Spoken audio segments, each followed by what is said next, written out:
My YouTube channel math solution अड्डा। बच्चों, आज हम लोग करने जा रहे हैं क्लास 8 की मैथ्स की एनसीईआरटी की एक्सरसाइज नंबर 3.3, 3.1 और 3.2 हमने कर ली है। आपको प्लेलिस्ट में सारी वीडियोस आपको मिल जाएंगी। ठीक है, चलिए स्टार्ट करते हैं 3.3। देखिए, सबसे पहले इसमें हम समझेंगे कि टाइप्स ऑफ क्वाड्रिलेटरल्स। ठीक है, क्वाड्रिलेटरल्स आपका चैप्टर चल रहा था, कितने टाइप्स के क्वाड्रिलेटरल्स होते हैं। तो क्वाड्रिलेटरल्स की अगर हम बात करें तो क्वाड्रिलेटरल्स क्या होते हैं, जो 4 साइड से मिलकर बने होते हैं। ओके, तो उसके अंदर क्या क्या आते हैं आपके, ट्रेपेजियम, ठीक है, काइट, पैरेललोग्राम, रोम्बस और स्क्वायर। ठीक है, तो ये सब हमारे इसके अंदर आते हैं। कौन कौन सा, ट्रेपेजियम, काइट, पैरेललोग्राम, रोम्बस और स्क्वायर। अब हम इसको एक एक करके पढ़ेंगे। ठीक है, अब देखिए, सबसे पहले हमारा ट्रेपेजियम आता है। ट्रेपेजियम होता क्या है, अ फ्लैट शेप, ठीक है, a flat shape with 4 straight sides, one pair of opposite sides being parallel and the other pair not parallel। यानी कि 4 साइड से तो मिलकर बना है, 4 साइड से तो मिलकर बना है, लेकिन एक पेयर पैरेलल होगा और बाकी के जो दो पेयर हैं, मतलब जैसे देखो, एक ये और एक ये लाइन, ये एक पेयर हो गया और एक लाइन और एक लाइन, ये एक पेयर हो गया। ठीक है, 2 पेयर होंगे ना। पेयर का मतलब क्या है, 2 लाइंस। पेयर की जब हम बात करते हैं तो 2 आते हैं उसमें। तो अब इसमें हम देखिए, तो ये वाली जो साइड है, इस वाली साइड के पैरेलल है। ठीक है, बट ये वाली जो साइड है इसके पैरेलल नहीं है। पैरेलल लाइंस कौन सी होती हैं, जो कभी भी इंटरसेक्ट नहीं करती। आप उन लाइंस को कितना ही बढ़ा दो, जैसे कि ये लाइन में ड्रॉ करें, आप इन लाइन को आगे कितना भी बढ़ाएंगे तो ये कभी भी एक दूसरे को नहीं काटेंगे, कभी भी इंटरसेक्ट नहीं करेंगे। ठीक है, तो ट्रेपेजियम क्या होता है, जिसमें 2 लाइंस हमारी पैरेलल होंगी और 2 लाइंस पैरेलल नहीं होंगी। सिंपल सी बात है, जैसे ये लाइन पैरेलल है, ठीक है, और एक मैंने ऐसे बना दिया और एक ऐसे बना दिया। ठीक है, ये ऐसे भी हम ले सकते हैं क्या, एक ये 2 लाइंस पैरेलल हो गई और ये 2 लाइंस हमारी नॉन पैरेलल लाइंस हो गई। तो ये भी हमारा ट्रेपेजियम हो गया। भाई 4 साइड्स है ना, 1 2 3 4, 4 साइड्स हो गई, 2 लाइंस हमारी पैरेलल है और 2 लाइंस हमारी नॉन पैरेलल लाइंस है। बात समझ में आ गई। तो ट्रेपेजियम क्या होता है, जिसमें 2 लाइंस हमारी पैरेलल होंगी और 2 लाइंस हमारी पैरेलल नहीं होंगी। ठीक, फिर आपका आता है, देखो ये दे रखी शेप्स, दीज आर नॉट ट्रेपेजियम्स। ये ट्रेपेजियम्स नहीं है। ठीक है, ये ट्रेपेजियम नहीं है। ट्रेपेजियम में क्या होगा, 2 लाइंस पैरेलल होंगी और 2 लाइंस हमारी नॉन पैरेलल होंगी। क्लियर होगी बात। फिर आपका आता है काइट। काइट क्या होता है, a kite is a special type of quadrilateral. ठीक है, स्पेशल टाइप का क्वाड्रिलेटरल होता है, the sides with the same markings in each figure are equal. ठीक है, for example AB equals to AD and BC equals to CD। अब देखिए यहाँ पर ये डायग्राम दे रखा है, एनसीईआरटी से लिया हूं मैं, आपकी बुक में होगा। ठीक है, हो सकता है शायद किसी को फोन में क्लियर नहीं दिख रहा होगा, मे बी, तो आपकी जो एनसीईआरटी की बुक में वहीं से लिया है। अब देखो, ये जो फिगर है इसमें क्या लिखा है, kite is a special type of quadrilateral, the sides with the same marking in each figure are equal। यानी कि जैसे यहाँ पर सिंगल है, यहाँ पे सिंगल कट है, यहाँ पे 2 कट है, यहाँ पे भी 2 कट है। ठीक है, जिनके कट सेम है, सेम मार्क है, वो इक्वल है। जैसे ये, यानी कि AB जो होगा वो यहाँ पर किसके इक्वल है, AD की। ठीक है, काइट तो सबने बनाई है, बचपन में भी बनाई है ना, पतंग है ना, तो बस काइट ही बनाना है हम यहाँ पर। ठीक है, तो अगर आप बचपन के ड्राइंग याद करो तो हम कैसे बनाते थे, देखो एक लाइन यहाँ पे ड्रॉ करें, एक लाइन यहाँ पे, है ना, ये दोनों लाइन इक्वल होती थी और ये दोनों लाइन इक्वल होती थी। ऐसे तो करते थे रेशो। नॉर्मली हम क्या करते थे, भाई देखो एक लाइन ड्रॉ करी, मैंने बीच में से ऐसे काट दिया, है ना, तो ये वाली लाइन इसके इक्वल होती थी, है ना, और ये वाली लाइन जो थी वो इसके इक्वल होती थी। ऐसे तो ड्रॉ करते थे बचपन में ड्राइंग, जब हम 2nd 3rd क्लास में होते ऐसे ही करते थे ना। तो ऐसे यहाँ पर AB AD के इक्वल है और BC CD के इक्वल है। आई बात समझ में। अब देखो, इस काइट को ना, इस वाली काइट को आप इसको ऐसे कर दो, ऐसे रोटेट कर दो, तब ज्यादा आपको क्लियर समझ में आएगा। तो देखो यहाँ पे ये वाली साइड इसके इक्वल है और ये वाली साइड इसके इक्वल है। ठीक है, ऐसे इस वाली काइट को आप ऐसे रोटेट कर लो, लाइक दिस। ठीक है, ये वाली साइड इसकी इक्वल है और ये वाली साइड हमारी इसकी इक्वल है। मतलब काइट में भी क्या होगा, आपकी जैसे 4 साइड्स हैं तो 2 साइड्स, कोई सी 2 साइड्स पैरेलल नहीं, इक्वल। पैरेलल कहाँ पे थे, ट्रेपेजियम में। यहाँ पे क्या है, इक्वल होंगे। ठीक है, 4 साइड्स है ना, तो 2 साइड्स हमारी इक्वल होंगे, 2 साइड्स इक्वल होंगी। आगे बात समझ में, ठीक है।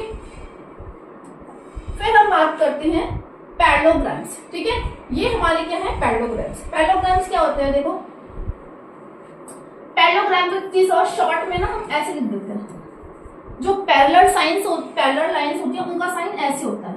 अगर मैंने कहीं पे लिखा कि A B parallel to C D, ऐसे लिखेंगे। अगर ए बी सी डी के पैरेलल है तो मुझे ऐसे दिखाना है, ए बी ऐसे दो लाइंस, ठीक है। पैरेललोग्राम शॉर्ट में कैसे लिखते हैं, लाइक दिस, फिर जी एन। क्लियर होगी बात, ठीक है। चलिए अब देखिए पैरेललोग्राम की बात करते हैं। तो पैरेललोग्राम क्या होता है, इसमें 4 लाइंस होंगी, 4 साइड से तो बना है क्योंकि क्वाड्रिलेटरल है तो ऑब्वियसली 4 साइड से तो मिलकर बना होगा। क्लियर हो रही बात, ठीक है। 2 लाइंस मतलब जो अपोजिट साइड्स हैं वो हमारी पैरेलल होंगी, ठीक है। अपोजिट साइड्स, जैसे मैंने ये ड्रॉ करा, ठीक है। ट्रेपेजियम में क्या था, 2 sides parallel, 2 sides non parallel. Parallelogram में क्या होगा, ये वाली इसके पैरेलल है और ये वाला इसके पैरेलल, ठीक है। तो देखो जैसे यहाँ पर ये हमारा क्या पैरेललोग्राम बन रहा है, मतलब A B is parallel to D C, A B is parallel to D C, ठीक है। A B is parallel to D C and A D is parallel to B C, यानी ए डी और B C को आप कितना आगे बढ़ा लोगे, ये कभी भी एक दूसरे को नहीं काटेगी, ओके। ऐसी ए बी और सी डी को आप कितना आगे बढ़ा लो कभी इंटरसेक्ट नहीं करेगी, कभी नहीं एक दूसरे को काटेगी। तो A B is parallel to D C and A D is parallel to B C, fine. अब देखिए यहाँ पे ये भी पैरेललोग्राम है, ये भी पैरेललोग्राम है, ठीक है। यहाँ पर ये काइट नहीं, आप सोचोगे तो काइट है, अगर काइट होता ना तो वहां पे आपको ऐसे मार्क होता, कैसे, इस टाइप से, जैसे ये लाइक दिस, ओके। तब हम ये कहेंगे कि ये काइट है। अगर ऐसे मार्क है इसका मतलब क्या कि P Q is equals to P R and Q S is equals to S R, okay. तब हम कहेंगे कि ये काइट है, बट ऐसा यहाँ पे नहीं है, ऐसा यहाँ पे नहीं है, ठीक है। तो दैट मीन्स ये क्या है, ये हमारा ये पैरेललोग्राम है। अब यहाँ पे देखो QP, QP is parallel to, QP is parallel to SR, QP is parallel to SR। अब QP और SR को कितना आगे बढ़ा दो, कभी नहीं काटेंगे। QS और PR, QS is parallel to PR, QS और PR ये आपस में पैरेलल है, ठीक है। अब यहाँ पे देखो स्क्वायर, ये स्क्वायर है, square is also a parallelogram, ठीक है। स्क्वायर भी पैरेललोग्राम हमारा होता है, ठीक है। ये स्क्वायर है। अब देखो LM किसके पैरेलल है, ON के, और OL किसके पैरेलल है, MN के। क्लियर होगी बात, ठीक है। अब देखो पैरेललोग्राम में कुछ प्रॉपर्टीज होती हैं, उसको और समझते हैं। जैसे ये मैंने पैरेललोग्राम बनाया है यहाँ पर, तो जो पैरेललोग्राम होता है उसमें जो अपोजिट एंगल्स होते हैं, अपोजिट एंगल्स कौन कौन से होंगे, यानी कि ये वाला एंगल इसके अपोजिट होगा, ये वाला एंगल इसके अपोजिट होगा, ठीक है। Opposite angles of parallelogram are equal, ठीक है। अपोजिट एंगल्स ऑफ पैरेललोग्राम क्या होता है, हमारे इक्वल होते हैं। क्लियर होगी बात। फिर एक प्रॉपर्टी हमारी ये होती है कि जो पैरेललोग्राम होते हैं ना, जो पैरेललोग्राम होते हैं, इसको थोड़ा सा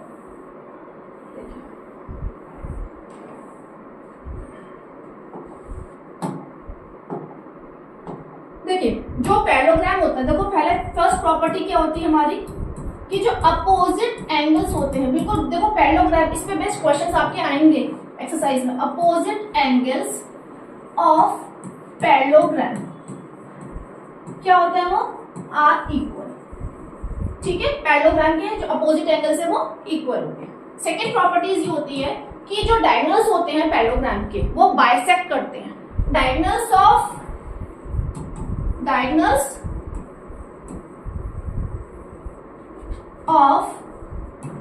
पैरेललोग्राम बाइसेक्ट ईच अदर, ठीक है।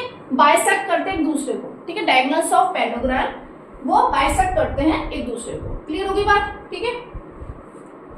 फिर थर्ड प्रॉपर्टी क्या होती है कि जो एडजस्टेंट एंगल्स होते हैं, अब देखो आप इसे समझो, ये बड़ा इंपॉर्टेंट पॉइंट है, ठीक है। पहली प्रॉपर्टी क्या है हमारी, कि जो अपोजिट एंगल्स है पैरेललोग्राम के वो हमारे क्या है, इक्वल है। फिर सेकेंड प्रॉपर्टी क्या है कि जो डायगोनल्स है, ठीक है, डायगोनल्स जो होते हैं वो हमारे कैसे होते हैं, वो एक दूसरे को बाइसेक्ट करते हैं।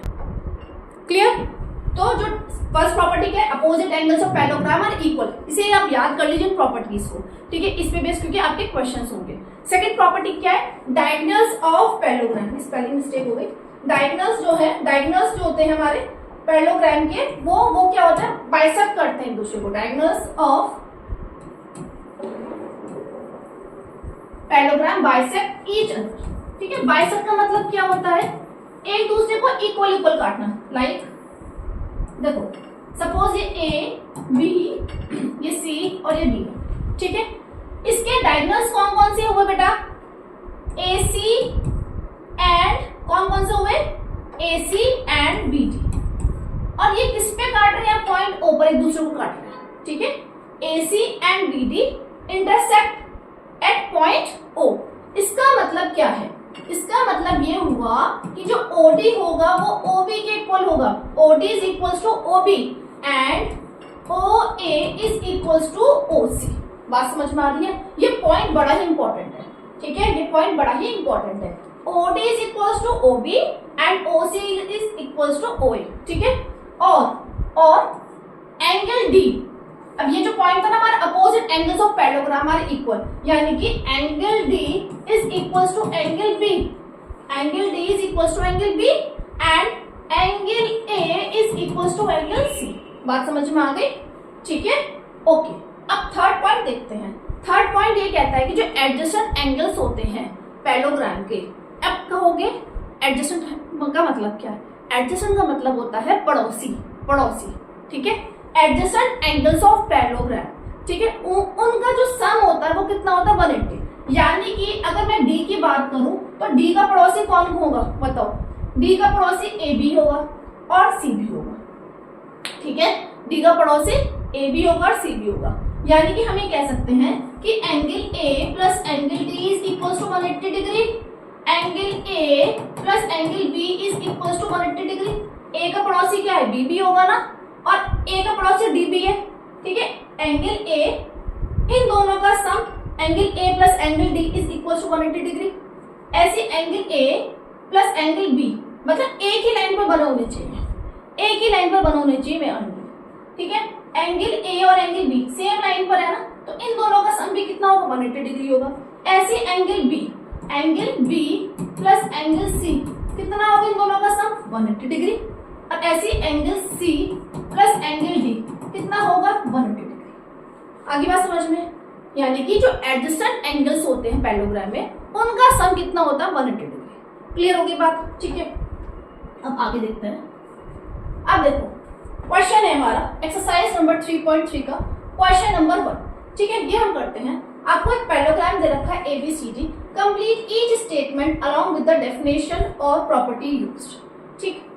अब देखो AD क्या होगा, BC, AD is equals to BC, ठीक है।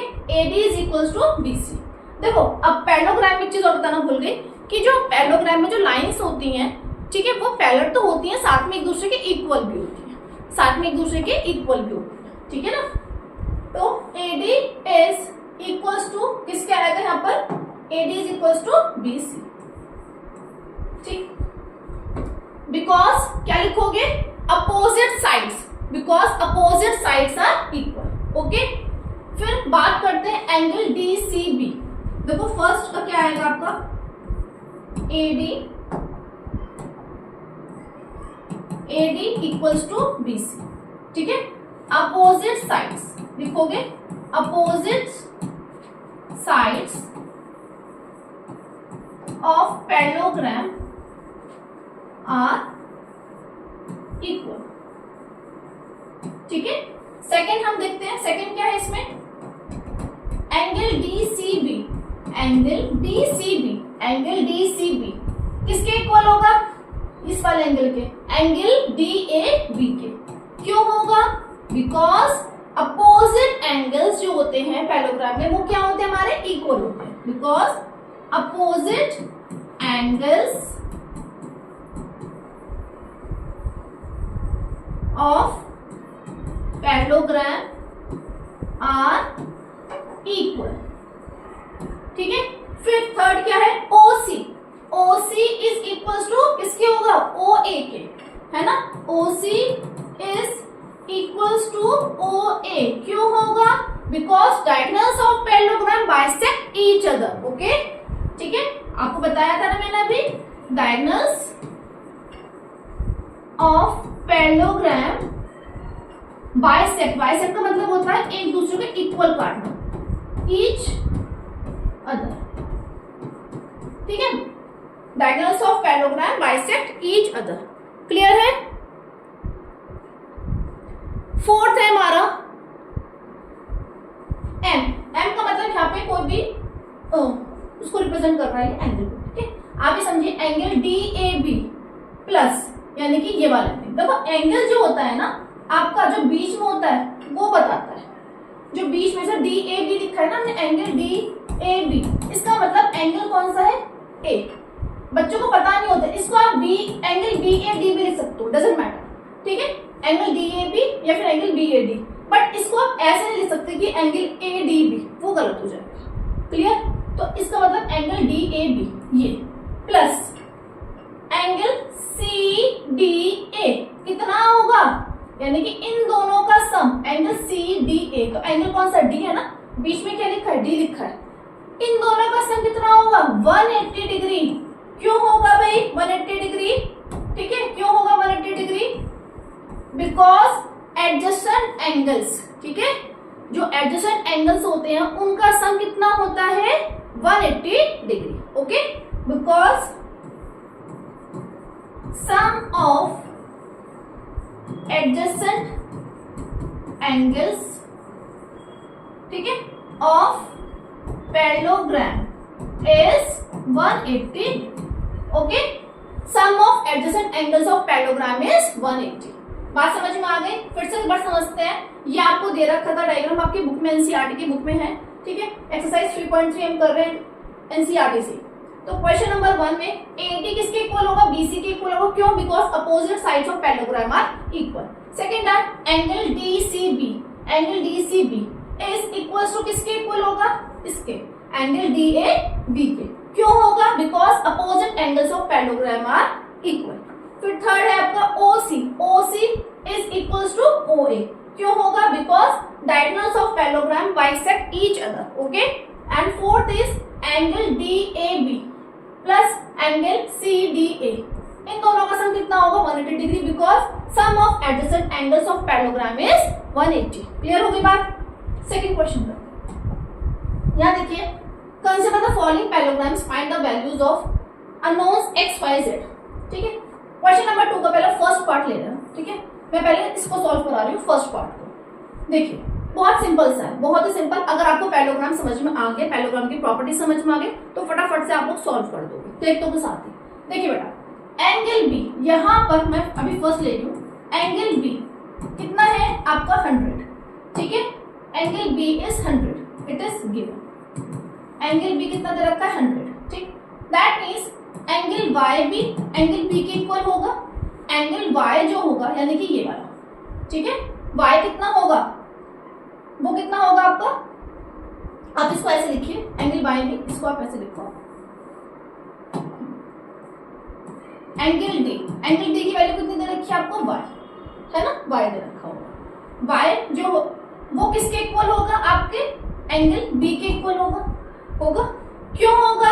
Angle D is equal to angle B, angle D is equal to angle B. क्यों होगा? बिकॉज अपोजिट एंगल्स है, because opposite angles of parallelogram are equal. बेटा ये property लिखनी जरूरी है, अगर आप नहीं लिखोगे तो आपके मार्क्स कट हो जाएंगे। ठीक है, बच्चे कहते हैं हम तो करके आए हैं बट हमारे मार्क्स क्यों कटे हैं? इसलिए कटते हैं क्योंकि प्रॉपर्टी नहीं लिखते हैं।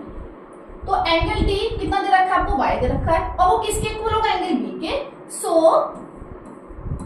वाई की वैल्यू कितनी आ गई आपकी? वाई इज इक्वल्स टू कितना होगा भाई? 100। ठीक है, वाई कितना होगा आपका? 100। ठीक है, ये एंगल वाई आप लिख दो, वाई कितना होगा? 100। ओके, अब देखो ये तो हमें समझ में आ गया, वाई भी हमारा 100 होगा। अब 100 प्लस जेड कितना होगा? 180। 100, ठीक है, 100 plus angle Z equals to कितना होगा? 180 क्यों होगा? बिकॉज एडजेसेंट एंगल्स है, ठीक है, एडजेसेंट एंगल्स ऑफ पैरेललोग्राम, ठीक है, एडजेसेंट एंगल्स है ना, sum of adjacent angles of parallelogram is 180, ठीक है। तो यानी कि आप यहां से एंगल Z निकाल सकते हो, कितना आ जाएगा बेटा 180 माइनस 100, यानी कि कितना आ गया Z, कितना आ गया आपका 80 आ गया ना, क्लियर होगी बात, ये कितना आ गया आपका 80, क्लियर होगी बात। जब ये 80 तो एंगल C कितना होगा, x की वैल्यू भी कितनी होगी 80 होगी, बिकॉज अपोजिट एंगल्स है, ओके। तो x भी कितना होगा, angle C is equal to angle Z होगा, because opposite angles of parallelograms, ठीक है, लिख देना यहाँ पर कि opposite angles of parallelogram are equal. तो दैट मीन्स यानी कि x भी कितना होगा भाई हमारा, यानी कि 80 डिग्री, ठीक है, बात समझ में आ गई। देखिए फिर से देखते हैं एक बार, यहाँ पे हमें वैल्यू निकालनी थी, आपको केवल एंगल बी दे रखा था और ये अननोन थे सारे, एक्स वाई जेड दे रखे, तो हमें इनकी वैल्यू निकालनी थी। तो जितना एंगल बी होगा उतना ही एंगल आपका वाई होगा, है ना, वाई की वैल्यू कितनी होगी 100 होगी, क्लियर होगी बात, ठीक है। तो क्यों होगा, क्योंकि अपोजिट एंगल्स है, अपोजिट एंगल्स है, जब ये 100 तो ये भी 100, क्लियर होगी बात। अब दिस प्लस दिस, यानी कि angle y plus angle z equals to कितना होगा 180 डिग्री होगा ना, बिकॉज आपको adjacent angles of parallelogram, sum of adjacent angles of parallelogram is 180, ठीक है, यानी कि 100 plus angle z equals to 180, तो एंगल z कितना आ जाएगा 180 माइनस 100, दैट इज z की वैल्यू कितनी आ गई बेटा 80, क्लियर होगी बात। ऐसे ही यहाँ पे दे रखा एंगल c, ठीक है, जो एंगल c कह दो या फिर आप कह दो कि एंगल जो x होगा वो किसके इक्वल होगा, एंगल z के इक्वल होगा, क्लियर होगी बात। और जो ये z है, z की वैल्यू कितनी आई है, z की वैल्यू कितनी आई है 80, इसलिए हम कह सकते हैं कि जो x होगा वो भी कितना होगा 80 डिग्री, ठीक है। आप यहाँ पे लिख देना, इसको आप ऐसे लिखिए,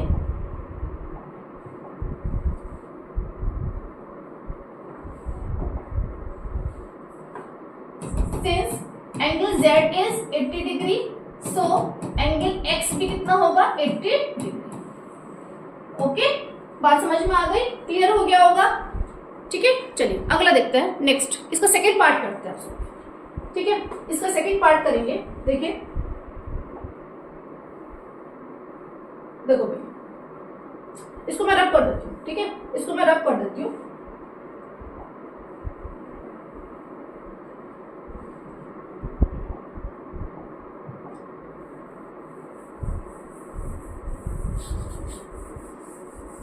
देखिए यहाँ पे आपको एक्स वाई जेड की वैल्यू निकालनी है, ठीक है, यहाँ पर आपको एक्स वाई जेड की वैल्यू निकालनी है, क्लियर है।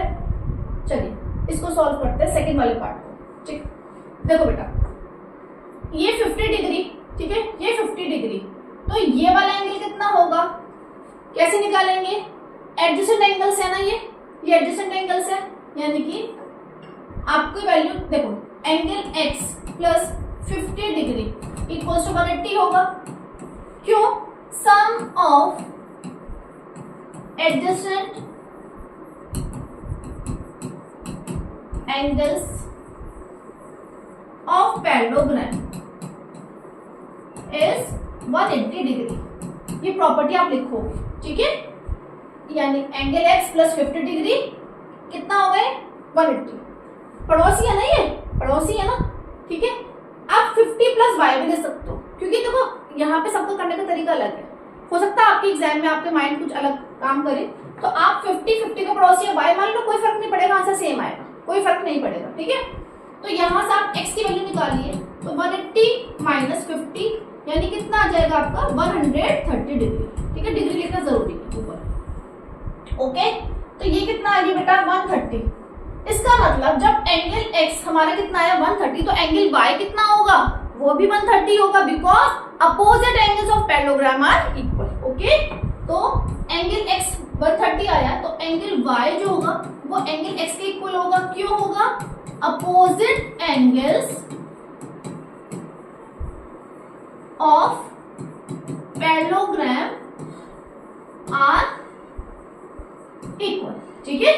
यानी कि हम कह सकते हैं क्या, कि जो एंगल y होगा वो भी कितना होगा 130 होगा, एंगल y भी कितना होगा 130। ठीक है, बात समझ में आ गई। अब देखो भाई, अब z निकालते हैं, z किसके इक्वल होगा, हमें z नहीं पता। ठीक है, कोई बात नहीं। ये बताओ जब ये y हमारा कितना आ गया, ये y हमारा आया कितना 130। ठीक है, ये हमारा आया 50, ये हमारा आया 50। ठीक है, तो अब ये बताइए ये वाला एंगल भी कितना होगा, ये भी तो 50 होगा, बिकॉज अगर मैं इसको भूल जाऊं, इसको आप भूल जाइए, ये पैरेललोग्राम है, तो 50 का अपोजिट ये हुआ ना, 50 का अपोजिट ये हुआ। क्लियर होगी बात, समझ में आ गई बात। ठीक है, या तो आप ऐसे कर लीजिए कि ये एंगल 50 जो है, ये इसको ना आप कुछ मान लो, इसको आप मान लीजिए मैंने मान लिया 1 मान लिया। ठीक है, मैंने क्या मान लिया 1 मान लिया। तो इसको देखो यहाँ पे सॉल्व करते हैं। 50 degree plus angle 50 degree is equals to angle 1 is equals to 50 degree. ठीक है, ऐसे लिखिए। ठीक है, angle 1 is equals to 50 degree because क्यों भाई, अपोजिट एंगल्स। ठीक है, बिकॉज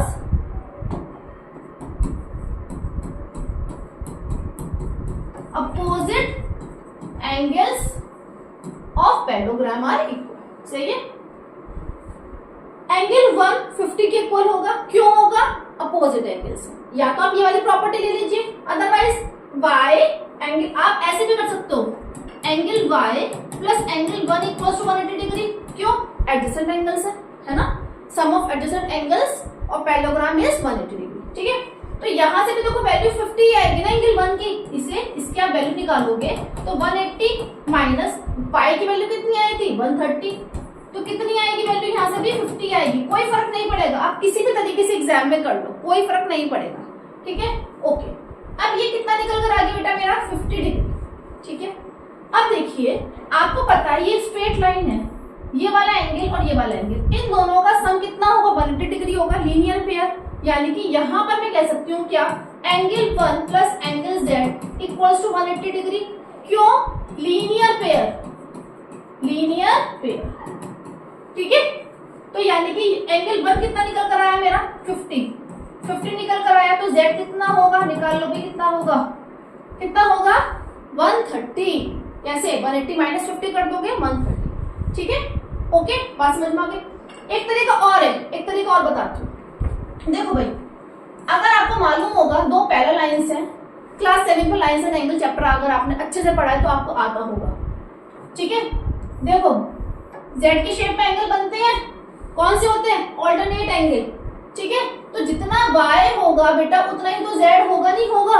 अगर इसको आप ध्यान से देखिए तो ये कौन सा एंगल बन रहा है, ये हमारे कौन सा एंगल बन रहा है, z की शेप में बन रहे हैं, ये वाला एंगल इसके इक्वल होगा। देखो, है ना, समझ में आ रहा है भाई, वीडियो तो क्लियर है ना, एक बार चेक कर लेते हैं। हाँ, ठीक है, तो इसको थोड़ा सा मैं नीचे करती हूँ, सब क्लियर होगा। बात समझ में आ रही है, जो एंगल y है वो एंगल z के इक्वल होगा, तो भी आपकी वैल्यू कितनी आएगी 130। तो देखो इस तरीके से क्वेश्चन के करने के बहुत तरीके हैं, ऐसा नहीं है किसी आप पर्टिकुलर एक ही मेथड से करोगे। ठीक है, आंसर सबका सेम आएगा, आपका बस करने का तरीका सही होना चाहिए। सही है, प्रॉपर्टीज याद रखिए, अपोजिट एंगल्स जो होते हैं पैरेललोग्राम में वो इक्वल होते हैं, डायगोनल से एक दूसरे को बाइसेक्ट करते हैं। ठीक है, यानी कि एक दूसरे को इक्वली काटते हैं। ठीक, और जो एडजेसेंट एंगल्स होते हैं पैरेललोग्राम में उनका सम कितना होता है बेटा 180 डिग्री। ठीक है, ये बातें दिमाग में याद रखो तो आपको क्वेश्चन बिल्कुल सही होगा। नेक्स्ट पढ़ते हैं, consider the following parallelograms, find the values of unknowns x y z। Question number second है, उसका थर्ड पार्ट है। ठीक है, फर्स्ट सेकंड हमने कर लिया था, हम थर्ड सॉल्व करना है, थर्ड पार्ट। ठीक है, चलिए देखो यहाँ पे बहुत ध्यान से देखते हैं इसको, ये y दे रखा है बेटा, ये x दे रखा है, ये 30 दे रखा है, सारी बस हमें केवल एक ही दे रखा है कि ये 30 डिग्री है। क्लियर है, ठीक है। अब ये बताओ, आपको पता है ये वाला जो साइन है, जो ये वाला साइन है, ये किसका होता है 90 डिग्री का होता है ना। ठीक है, ये वाला साइन कितना 90 डिग्री का, यानी कि ये 90 डिग्री, तो ये भी तो 90 डिग्री होगा, ये भी तो 90 डिग्री होगा। एंगल x कितना होगा 90 डिग्री होगा। क्यों होगा, बिकॉज जब दो लाइंस एक दूसरे को काटती हैं तो आपको पता है वर्टिकली अपोजिट एंगल होते नहीं होते, मीन्स यानी जितना एंगल ये वाला होगा उतना ही एंगल ये वाला होगा। ठीक है, क्यों लिख दोगे? Vertically opposite angle. ठीक है, vertically opposite angle. Clear? Okay. अब बेटा ये ट्राइंगल बन रहा है, ये ट्राइंगल बन रहा है कि बन रहा है? इस वाले ट्राइंगल को देखो। ठीक है, ये x, ये 30, ये y, तो angle x plus angle y plus 30 degree कितना होगा? 180 डिग्री। ठीक है, सम कितना होता है? ट्राइंगल के तीनों एंगल का सम कितना होता है? 180 डिग्री होता है। ठीक है, sum of all angles in triangle is 180। ठीक है, प्रॉपर्टी लिखोगे। अब देखिए x कितना है? 90, y हमें नहीं पता, ये 30। ठीक है, तो कितना आ जाएगा? 90 प्लस 30 बेटा कितना हुआ? 120 हुआ, यानी कि 120 plus angle y equals to 180। तो यहां से हमने निकाल लिया कितना? एंगल y कितना जाएगा बेटा? 180 में से 120 ये माइनस हो जाएगा ना, तो कितना आ जाएगा? 60 डिग्री। तो y की वैल्यू कितनी आ गई आपकी? 60। y आपका निकल कर आ गई कितना? 60। x कितना निकल कर आया? 90। अब z और निकालना है ना? अब हमें z और निकालना है। अब देखो भी यहाँ इसको सॉल्व करते हैं। अब ये वाला x आपको कितना निकल कर आया? 90। ओके, ये वाला एंगल, अब देखो z निकल जाएगा। z आप बहुत आराम से निकाल लोगे। कैसे? यहाँ पे ध्यान से देखिए बेटा, ये लाइंस देखो z की शेप बन रही नहीं बन रही? देखो मैं कलर दूसरा लेती हूँ ताकि आपको पता लगे। इसको रब करते हैं। यहाँ पे देखिए बिल्कुल ध्यान से, ये लाइन z की शेप बन रही है। ठीक है, तो जितना एंगल ये वाला होगा उतना ही एंगल ये होगा, है ना? होगा नहीं होगा? एंगल z जो होगा वो किसके इक्वल होगा? एंगल y के इक्वल होगा। y कितना है आपका? आया है 60 डिग्री, तो आपका z भी कितना होगा? 60 डिग्री। ठीक है, आपका z भी कितना होगा? Angle z is equal to angle y। क्यों होगा? Alternate interior angle. ठीक है, लिख लेना यहाँ पर ऑल्टरनेट इंटीरियर एंगल। सही है, तो एंगल z जो होगा एंगल y के इक्वल होगा, यानी कि एंगल z भी कितना होगा? 60 डिग्री। बात समझ में आ गई? क्लियर है? ठीक है भाई, चलो अगला पार्ट करते हैं, इसका 4th पार्ट। देखो भाई इसको हम करते हैं, इसे सॉल्व। ये 80, तो भैया ये भी कितना होगा? y कितना होगा बेटा? 80। बहुत साफ साफ दिखाई दे रहा है, जब ये 80 तो ये भी 80 होगा, पैरेललोग्राम है ना? ठीक है, ठीक है, तो एंगल y भी कितना होगा आपका? 80। सही है, क्यों होगा? अपोजिट एंगल्स है, अपोजिट एंगल्स। सही है, ओके। अब इसकी बात करते हैं x की। जब ये 80 तो ये कितना होगा? Angle y plus angle x equal to कितना होगा बेटा? 180 डिग्री। क्यों होगा? Sum of adjacent angle. ठीक है, sum of adjacent angles in parallelogram is 180। सही है, अब y कितनी आई है आपकी? y की वैल्यू 80, x निकाल लो। x कितना आ जाएगा? यहाँ से कितना आ गया? 180 में से 80 माइनस कर दो, यानी कि 100 आ गया। कितना आ गया बेटा? 100। ये आ गया आपका 100। जब ये 100 तो ये भी कितना होगा आपका? 100। अपोजिट एंगल्स है। जब ये 100 तो बेटा ये कितना होगा? 80। क्यों? बिकॉज लीनियर पेयर बन रहा है ना, लीनियर पेयर बन रहा है। क्लियर होगी बात? अदरवाइज आप ऐसे भी सॉल्व कर सकते हो कि जो एंगल y है वो एंगल z के इक्वल होगा। क्यों होगा? ऑल्टरनेट एंगल बन रहा है। बात समझ में आ गई? किसी भी तरीके से कर लो, आपका आंसर सेम आएगा। ठीक है, angle y is equal to angle z। क्यों होगा? Alternate angle. ठीक है, ऑल्टरनेट एंगल बन रहे हैं, यानी कि एंगल z भी कितना होगा? 80 डिग्री होगा। सही है, चाहे तो आप ऐसे कर लीजिए, अदरवाइज आप ऐसे भी कर सकते हो। क्या कि इसको आप कुछ और मान लो, नाम दे दो 1 दे दो, एंगल 1। ठीक है, तो angle 1 is equal to angle x because opposite angles of parallelogram is equal. ठीक है, और फिर उसके बाद आप क्या दिखा दो? Angle 1 plus angle z equals to 180 degree. तो यानी कि एंगल z कितना आ जाएगा आपका? 180 में से आप 100 माइनस कर दो तो भी आपका आंसर कितना आएगा? 80 आएगा। बात समझ में आ गई? किसी भी तरीके से आप सॉल्व कर सकते हो। क्लियर है? चलिए इसका लास्ट पार्ट है इस क्वेश्चन का, क्वेश्चन नंबर 2 का 5th पार्ट। ठीक है, इस वीडियो में बच्चों हम क्वेश्चन नंबर 1 और 2 ही करेंगे, जो बाकी क्वेश्चन से मैं नेक्स्ट वीडियो में कराऊंगी ताकि वीडियो ज्यादा लंबी ना हो इस वजह से। ठीक है, अब देखिए एक्स वाई जेड की वैल्यू निकालनी है, तो बेटा साफ साफ दिखाई दे रहा है ये 112, तो ये भी कितना होगा 112 होगा, एंगल वाई कितना होगा 112, है ना, साफ साफ दिखाई दे रहा है अपोजिट एंगल्स। ओके ओके, अब देखिए अब हम बात करते हैं इसकी, किसकी, एक्स और जेड की।